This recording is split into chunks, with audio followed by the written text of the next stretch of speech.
मित्रांनो, आझाद हिंद सेना, आपल्याला इथे सुभाषचंद्र बोस दिसत आहेत. मित्रांनो, सुभाषचंद्र बोस यांचं नाव ऐकल्यावर आपल्याला एकच नारा ऐकू येतो, तो म्हणजे तुम मुझे खून दो मैं तुम्हें आज़ादी दूंगा.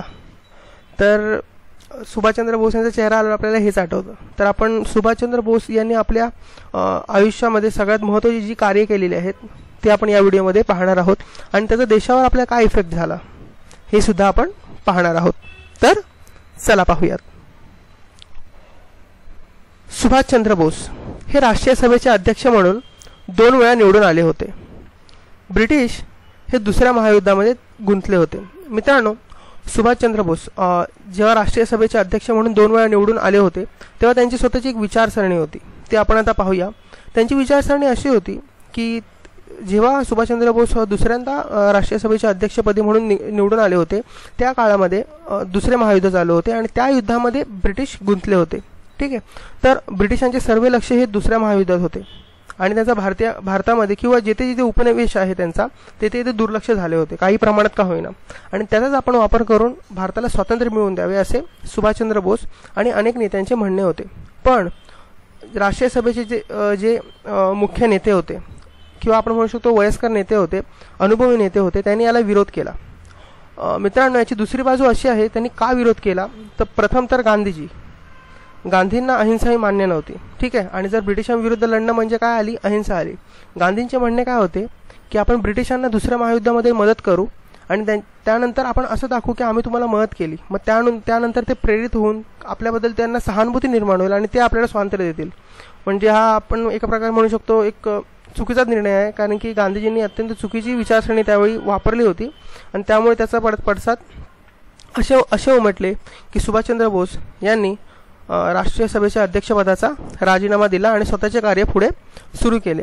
मित्रांनो, काही निर्णय हे गांधीजींनी आपण पाहायला गेले तर खूप विचित्र आणि चुकीचे घेतलेले असं आपल्याला वाटतं किंवा त्यावेळेची सिच्युएशन काय असेल आपल्याला माहिती नाही. पण यावेळी जर आपण अभ्यास केला तर नेहमीच असं वाटतं की ते निर्णय अत्यंत वेगळेच होते, जे विचारांच्या विरुद्ध होते आपल्या. कारण की ब्रिटिश हे कुठल्याही प्रकारे आपल्याबद्दल सहानुभूती बाळगून नव्हतेच. कारण की जर त्यांना जर आपल्याबद्दल सहानुभूती वाटत असली तर आपल्यामध्ये त्यांच्या विरुद्ध जाण्याची भावना निर्माणच झाली नसती. तर ही एक विचारसरणी गांधींची होती आणि त्याला विरोध होत होता. ठीक आहे. त्याचाच पडसाद आपण पाहिले आहेत की सुभाषचंद्र बोस यांनी राष्ट्रीय सभेचे अध्यक्ष म्हणून कार्य करताना त्यांनी जे विचार मांडले ते नाकारण्यात आले आणि त्यांनी राष्ट्रीय सभेचे अध्यक्षपदाचा राजीनामा दिला. पुढे त्यांनी आपले कार्य कसे सुरू केले तर त्यांनी आपला एक पक्ष म्हणजेच फॉरवर्ड ब्लॉक हा पक्ष त्यावेळी स्थापन केला. ठीक आहे. बोस यांनी इंग्रजांविरोधात आवाज उठवण्यास सुरुवात केली. याचाच परिणाम म्हणून इंग्रजांनी त्यांना नजरकैदेत ठेवलं. ठीक आहे. पण सुभाषजी नजरकैदेत असून वेषांतर करून सुटले. मित्रांनो, आपण लहानपणी आपल्याला धडा होता, मीन्स 5वी-6वीच्या येतात मला आठवत नाही, त्यावेळी एक पूर्ण धडा सुभाषचंद्र बोस यांच्या आयुष्यावर म्हणजे त्या घटनेवरच होता की सुभाषचंद्र बोस यांना नजरकैदेत ठेवण्यात आले होते. म्हणजे त्यांच्या घराच्या भोवती इंग्रजांचा वेढा होता किंवा आपलेच सैनिक होते जे इंग्रजांसाठी कार्य करत होते, त्यांचा वेढा होता आणि त्यांना सुभाषचंद्र बोस यांना त्या नजरकैदेतून बाहेर येऊ नये असे संदेश दिले होते की त्यांना बाहेर येऊ देऊ नये, कुठलेही कार्य करू देऊ नये बाहेर येऊन. तर सुभाषचंद्र बोस यांनी एका म्हाताऱ्याचा वेश घेऊन ते त्या घराच्या बाहेर पडले होते आणि इंग्रजांना माहितीच नव्हते की ते कधी बाहेर पडले. ठीक आहे. तर बाहेर पडल्यानंतर इंग्रजांना काही दिवसानंतर कळले की हा बाबा सुभाषजी आता घरी नाही आहेत, ते कुठेतरी बाहेर आहेत. ठीक आहे. तर अशा प्रकारे सुभाषजींनी एक प्रकारे गनिमी आवाज किंवा आपण म्हणू शकतो अशा प्रकारे तंत्र वापरलं आणि इंग्रजांच्या वेड्यातून बाहेर सुटले आणि स्वतःच्या कार्याला पुन्हा प्रारंभ केला. सुभाषजी जर्मनीला पोहोचले. मग तेथे त्यांनी फ्री इंडिया सेंटरची सुरुवात केली आणि बर्लिन रेडिओ सेंटरमधून भारतीयांना लढ्यासाठी आव्हान केले. ठीक आहे. सुभाषचंद्र बोस भारतातून सुटल्यानंतर थेट जर्मनीला गेले. ठीक आहे. हे अत्यंत महत्त्वाचे कार्य सुभाषजींनी केले होते. तिथे जाऊन त्यांनी काय केलं, जर्मनीला जाण्याचा सुभाषचंद्र बोस यांचा निर्णय काय होता. मित्रांनो, सामान्यांना वाटेल की ते फिरायला गेले असतील किंवा इथून सुटका व्हावी बाबा असं असेल, पण तसं नव्हतं. सुभाषचंद्र बोस यांचं म्हणणे काय होतं की जे ब्रिटिशांचे दुश्मन आहेत त्यांचा आपण वापर करू आपला मित्र बनवून ब्रिटिशांनाच हरवण्यासाठी. तर जर्मनी हा ब्रिटिशांचा सगळ्यात मोठा शत्रू होता आणि त्यांना आपल्याबरोबर घेण्यासाठी सुभाषचंद्र बोस हे जर्मनीला गेले होते आणि बर्लिनवरून त्यांनी भारतीयांना आपण म्हणू शकतो एका प्रकारे आमंत्रण दिले होते की तुम्ही आमच्याबरोबर या आणि आपण एकत्रपणे ब्रिटिशांना हरवूया. पण जर्मनीकडून त्यांना खास अशी काही मदत मिळालीच नाही.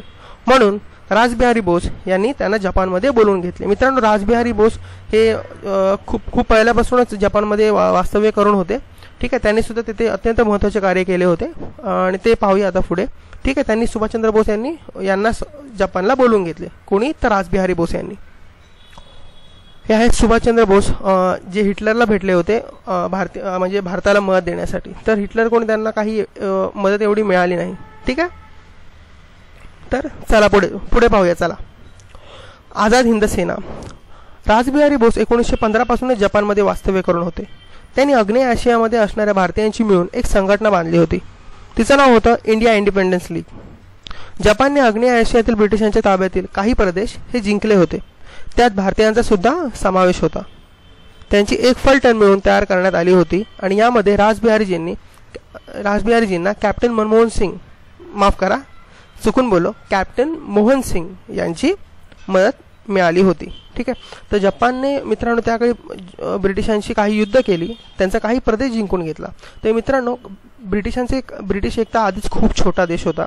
त्यांच्याकडे स्वतःचं सैन्य नसायचं. ते काय करायचे, जिथे त्यांनी उपनिवेश केलेली राष्ट्र आहेत म्हणा, आफ्रिका, भारत, तेथील सैन्य उचलायचं, तेथील लोक उचलायची आणि दुसरीकडे पाठवायची युद्धासाठी. तेच ब्रिटिशांचं युद्ध, तेच ब्रिटिशांचे सैनिक. ठीक आहे, त्यांना येथे जपानींनी म्हणजे आपण म्हणू शकतो एका प्रकारे अटक केली. तर त्याच भारतीयांना रासबिहारी बोस यांनी आपल्याबरोबर घेतलं, एक स्वतःची ते छोटं सैन्य उभारलं आणि त्यांना मदत मिळाली, मार्गदर्शन मिळाले हे कॅप्टन मोहन सिंग यांचे.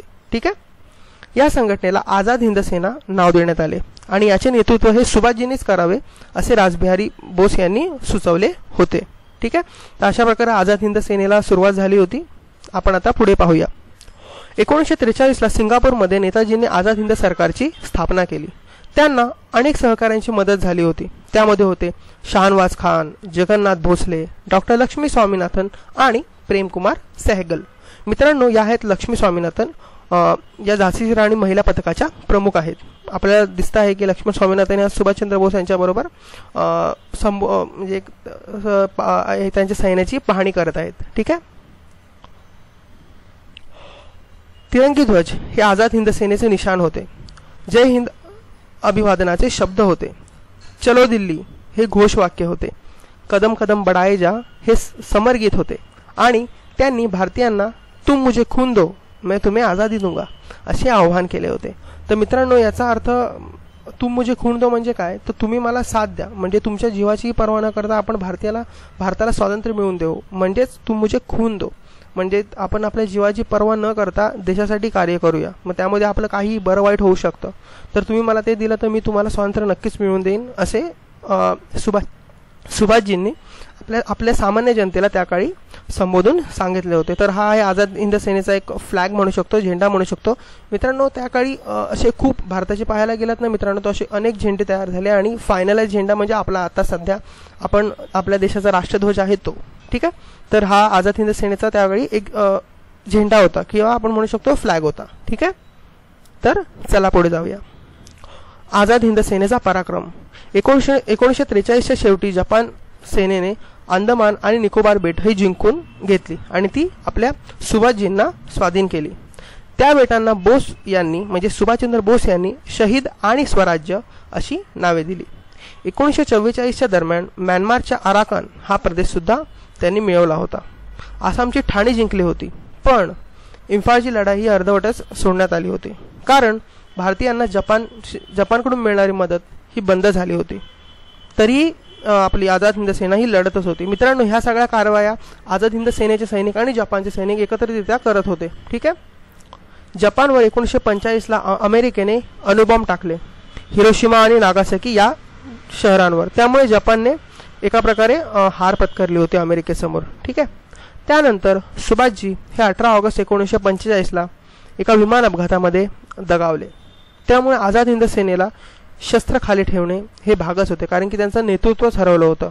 जो सूर्य त्यांना वाट दाखवत होता तोच हरपला होता आणि अशा प्रकारे आझाद हिंद सेनेचे वादळ हे शमले होते. मित्रांनो, जेव्हा आपल्या सुभाषजींचा विमान अपघातामध्ये मृत्यू झाला असे कळले तर काहींना विश्वासच बसेना झाला. इंग्रजांना तर विश्वासच बसत नव्हता की हा मनुष्य मेला आहे, कारण की सुभाषजी हे वेषांतर करण्यामध्ये किंवा पलायन करण्यामध्ये तरबेज होते, ते कोणाला मिळतच नव्हते.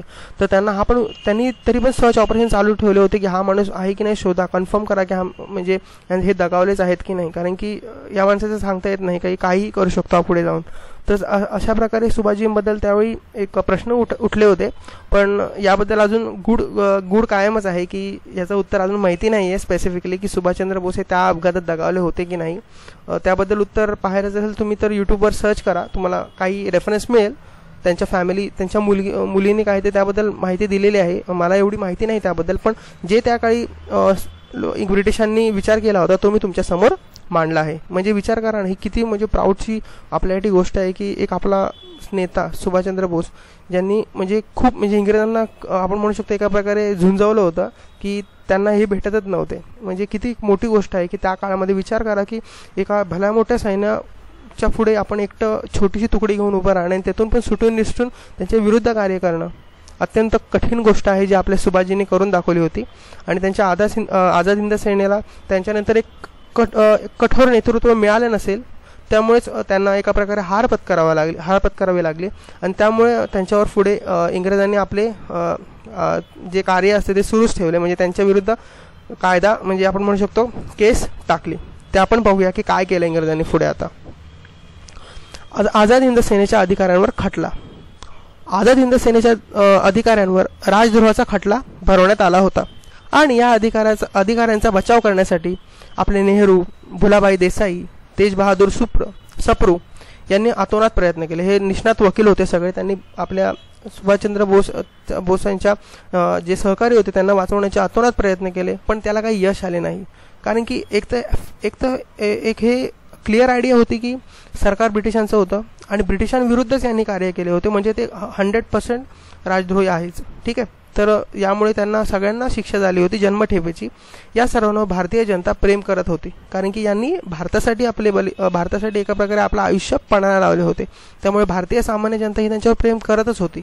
आणि या निकालामुळे सामान्यांचा जो असंतोष होता इंग्रजांविरुद्ध तो उफाळून आला होता. ठीक आहे. तर याचाच परिणाम काय झाला तर भारतीय नौदल आणि विमान दलातील उठाव. या खटल्याच्या निकालामुळे भारतातील नौदल आणि विमान दलातील सैनिकांनी याला विरोध करण्यास सुरुवात केली होती. 18 फेब्रुवारी 1946 याचा प्रत्यय आपल्याला आलेला दिसतो. ब्रिटिश युद्धनौका तलवार याच्यावर आपल्याला जो प्रत्यय पाहायला मिळतो की जे सैनिक होते तेथील त्यांनी त्याच्यावर तिरंगा फडकावला आणि ब्रिटिश सैन्याने त्यांच्यावर गोळीबार करण्यास सुरुवात केली होती. कारण की त्यांना आदेश होते ब्रिटिशांकडून की जे त्या बोटीत असतील त्यांच्यावर अटॅक करा किंवा त्यांना संपवून टाका, कारण की ते आपल्या विरुद्ध कारवाई करतात. तर त्यांनी त्यांच्यावर गोळीबार करायला सुरुवात केली. तर आपलं सैन्य जे भारतीय होते त्यांनी सुद्धा त्यांच्यावर विरुद्ध गोळीबार करण्यास सुरुवात केली. मित्रांनो, हा वाद एवढा विकोपाला गेला होता की या वादामध्ये शेवटी सरदार वल्लभभाई पटेल यांना यावे लागले होते. ठीक आहे. तेव्हा हा वाद संपुष्टात आला होता. म्हणजे आपण सरदार वल्लभभाई पटेल यांना लोह पुरुष म्हणून पण ओळखतो. भारतातील ब्रिटिशांचे नौदल, वायुदल, सेना यातून इंग्रजांना विरोध होऊ लागला होता. त्यामुळे इंग्रजांना हे कळूनच चुकले होते की आता आपल्या भारतात जास्त दिवस नाही आहेत, आपली सत्ता फक्त काही काळापुरतीच असणार आहे. तर मित्रांनो, आपण या व्हिडिओमध्ये पाहिलेले आहे आझाद हिंद सेनेचे कार्य. त्याचप्रमाणे आपले सुभाषचंद्र बोस यांनी आपल्या देशासाठी अत्यंत मोलाचे केलेले कार्य, त्यांच्या सहकार्यांनी केलेले बलिदान. ठीक आहे. त्याचप्रमाणे देशासाठी अत्यंत केलेले महत्त्वाचे कार्य म्हणजेच लोकांना मार्गदर्शन केले, स्वतःच्या आझाद हिंद सेना स्थापन